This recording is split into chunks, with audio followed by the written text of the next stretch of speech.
If there were no bad people, there would be no good lawyers. Charles Dickens.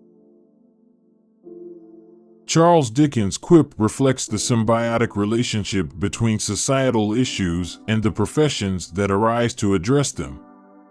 The existence of bad people, or those who act unlawfully or unethically, necessitates the role of good lawyers, individuals skilled in the art of law, to counteract and manage the repercussions of such behaviors. This statement can be seen as a commentary on the function of the legal profession within society. Lawyers often work to uphold justice, mediate disputes, and protect the rights of individuals, often reacting to wrongdoings or conflicts. Therefore, their perceived goodness and necessity are partly a reflection of the negative actions they combat. The deeper insight is that many roles in society, including those in the legal system, are defined in opposition to the challenges they address. Moreover, the presence of adversity or moral failings can create an environment for virtue, skill, and professionalism to be recognized and valued. The lesson here is twofold. First, that societal ills can give rise to noble professions and positive actions, and second, that the measure of good work often comes from its effectiveness in mitigating or resolving negative elements within a society. Nature gives to every time and season some beauties of its own, and from morning to night, as from the cradle to the grave, it is but a succession of changes so gentle and easy that we can scarcely mark their progress. Charles Dickens. Charles Dickens' reflection offers a poetic view of the natural world's rhythm and the human life cycle. He notes that each period of time and each season has its unique beauty, which nature bestows generously. Dickens draws a parallel between the day's passage, from dawn to dusk, and the human journey from birth to death. His observation on the subtlety of these transitions speaks to the gradual and often imperceptible nature of change. His words suggest an appreciation for the constancy and variety of transformation, encouraging a perspective of life as a continuous flow rather than a series of abrupt shifts. This gentle progression is a comforting aspect of the natural order, where each phase seamlessly gives way to the next. The insight is that there is an inherent grace in the unfolding of both time and existence. The lesson to be drawn is one of mindfulness and appreciation for the present moment, recognizing the quiet beauty in each phase of life and the world around us, despite, or perhaps because of, its transient nature. Click subscribe to this channel to get more valuable quotes from the legends. Life is made of ever so many partings welded together. Charles Dickens. Charles Dickens' observation on life's composition speaks to the human experience as a tapestry of farewells and meetings, each departure inseparably joined to the fabric of existence. He suggests that life is not a static entity but a dynamic process defined by a series of separations. The welded aspect implies that these partings are not merely a series of detachments, but are integrated into the structure of life, shaping one's character and narrative. Each parting contributes to the strength and resilience of the individual, just as welded metal gains durability from the very process that joins separate pieces. The insight here is that the pain and growth from these separations are an intrinsic part of our being, not something that life contains, but rather what constitutes life itself. The lesson is one of acceptance and recognition of the value in these experiences. Despite the sorrow they may bring, partings are transformative, forging the continuum of life's journey and contributing to the complexity and depth of the human condition. Electric communication will never be a substitute for the face of someone who with their soul encourages another person to be brave and true. Charles Dickens. Charles Dickens underscores the irreplaceable value of human connection and the profound impact of personal, empathetic interaction. Despite the convenience and reach of electric communication, which in modern terms includes everything from telegraphs in Dickens' time to today's emails, texts, and social media, it cannot fully replicate the depth of encouragement and sincerity conveyed through a face-to-face encounter. Charity begins at home, and justice begins next door. Charles Dickens. This quote from Charles Dickens captures the essence of personal responsibility in the realms of compassion and social justice. Charity begins at home is a proverbial expression that suggests one's first duty is to care for and support their own family and immediate community. Dickens extends this notion by implying that the pursuit of justice should also start with those nearest to us, our neighbors. The quote may be interpreted to mean that before one can address the larger issues of the world, one should ensure that they are acting kindly and justly towards those in their immediate surroundings. It encourages individuals to look to their own actions and their impact on those directly around them before extending their reach further. The first rule of business is, do other men for they would do you. Charles Dickens. The quote you've provided seems to be a cynical play on the ethical principle known as the Golden Rule, which is commonly articulated as do unto others as you would have them do unto you. The Golden Rule is a cornerstone of many ethical systems and encourages treating others as one would like to be treated themselves. However, the quote from Charles Dickens, do other men for they would do you, twists this principle into a more Machiavellian or self-serving stance, suggesting a preemptive strike approach to personal or business interactions. It implies that one should act against others before they have the chance to do the same to you, assuming that their intentions are harmful. This interpretation of the quote takes a rather pessimistic view of human nature and relationships, particularly in the context of business. It suggests a world where trust is scarce and the expectation of mutual benefit is replaced by the anticipation of betrayal or exploitation. Fan the sinking flame of hilarity with the wing of friendship and pass the rosy wine. Charles Dickens. This colorful expression from Charles Dickens conjures up a vivid image of rekindling joy and good cheer in the company of friends. The sinking flame of hilarity suggests a waning of spirits or a decline in merriment, which can often happen in life's more challenging moments or during a gathering that is losing its lively buzz. Dickens uses metaphorical language, where the wing of friendship represents the care, support, and camaraderie that friends can provide to each other.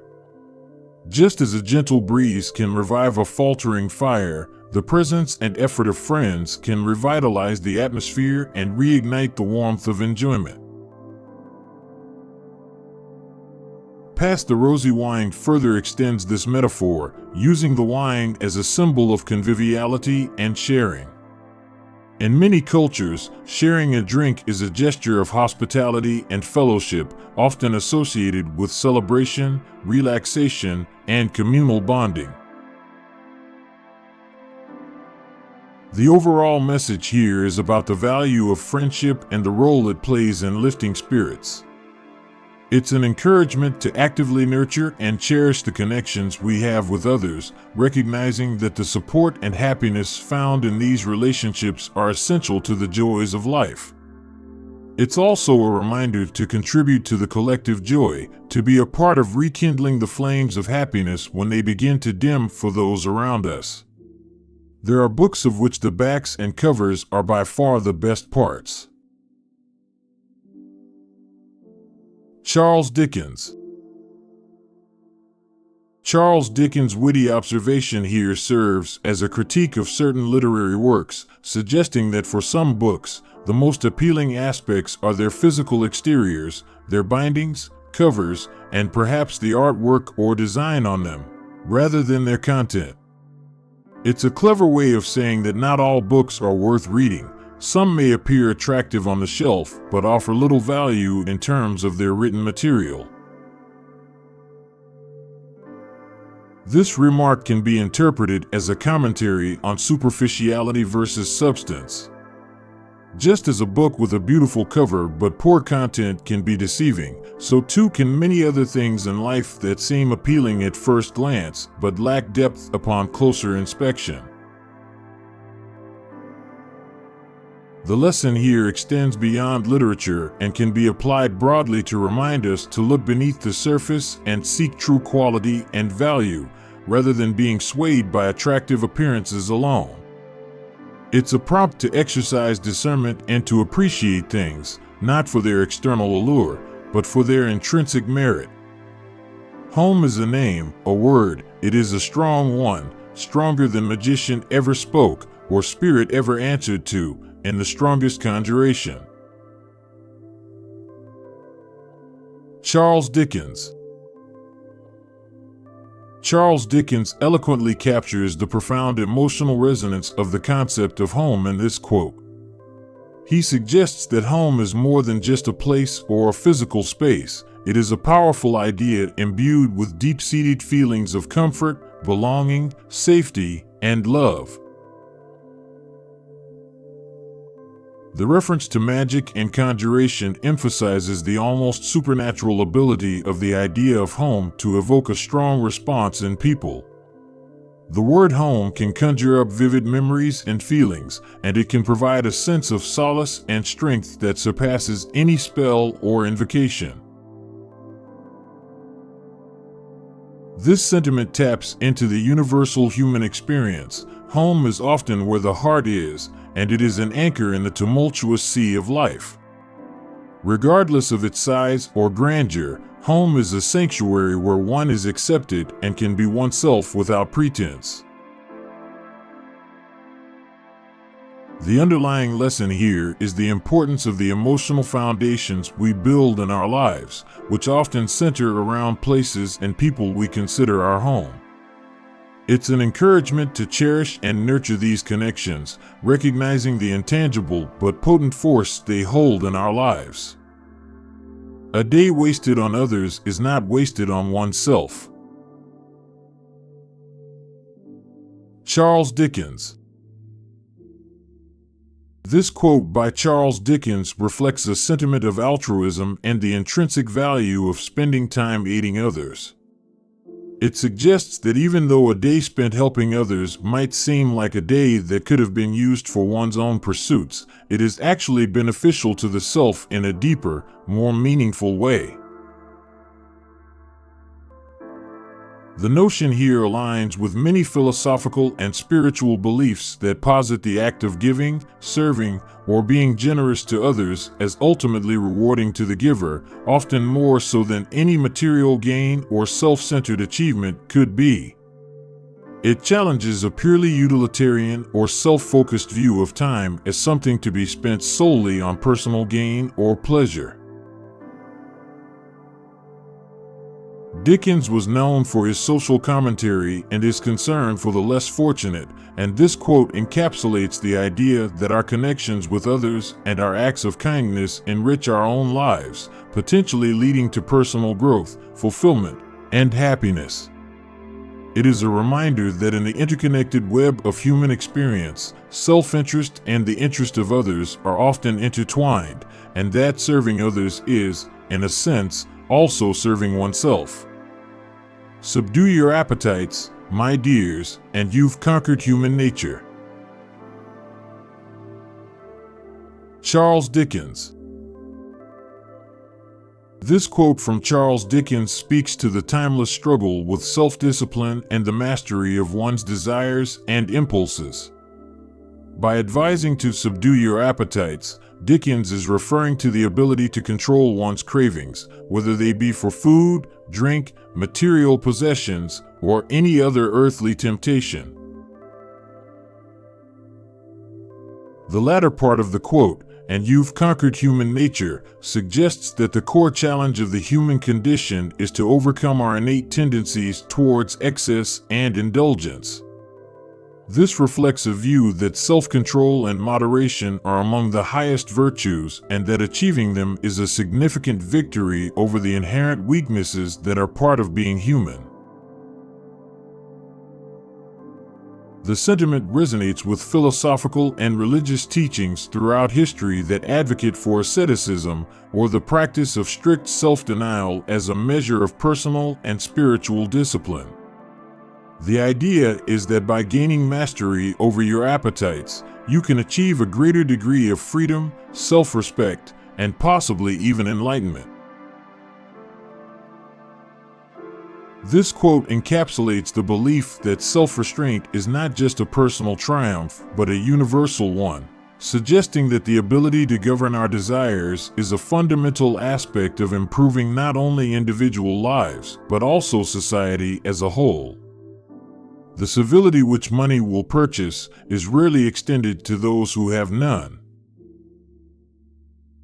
Charles Dickens.